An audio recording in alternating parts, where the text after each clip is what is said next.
Luke chapter 9, verse 46. The test of greatness.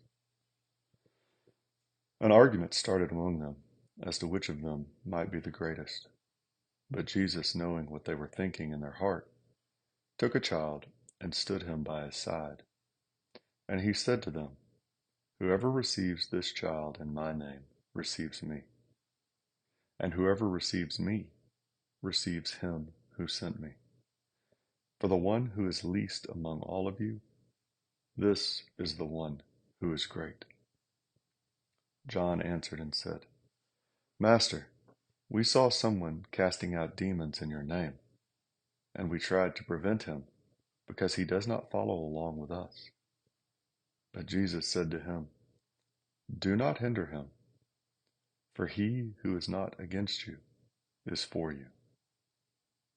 When the days were approaching for his ascension, he was determined to go to Jerusalem, and he sent messengers on ahead of him, and they went and entered a village of the Samaritans to make arrangements for him.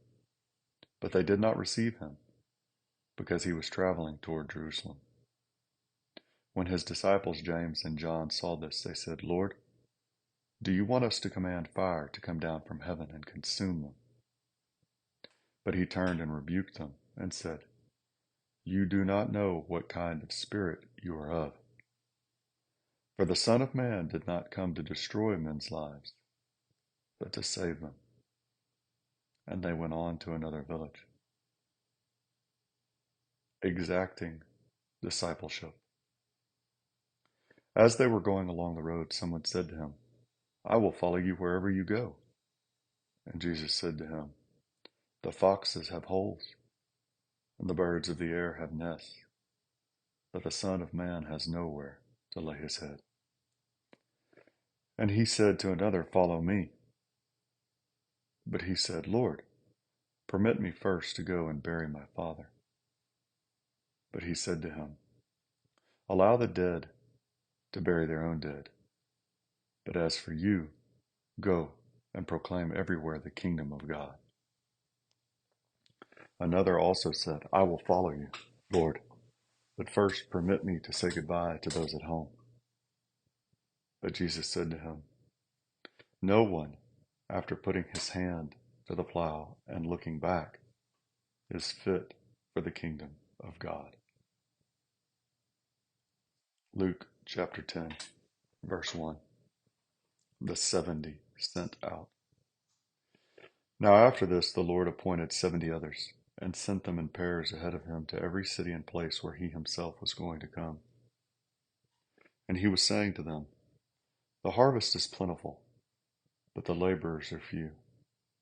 Therefore, beseech the Lord of the harvest to send out laborers into his harvest. Go, behold, I send you out as lambs in the midst of wolves. Carry no money belt, no bag, no shoes, and greet no one on the way. Whatever house you enter, first say, 'Peace be to this house.' If a man of peace is there, your peace will rest on him, but if not, it will return to you. Stay in that house, eating and drinking what they give you, for the laborer is worthy of his wages. Do not keep moving from house to house. Whatever city you enter and they receive you, eat what is set before you, and heal those in it who are sick, and say to them, 'The kingdom of God has come near to you.' But whatever city you enter and they do not receive you, go out into its streets and say, 'Even the dust of your city which clings to our feet we wipe off in protest against you.' Yet be sure of this, that the kingdom of God has come near. I say to you, it will be more tolerable in that day for Sodom than for that city. Woe to you, Chorazin! Woe to you, Bethsaida! For if the miracles had been performed in Tyre and Sidon which occurred in you, they would have repented long ago, sitting in sackcloth and ashes. But it will be more tolerable for Tyre and Sidon in the judgment than for you. And you, Capernaum, will not be exalted to heaven, will you? You will be brought down to Hades.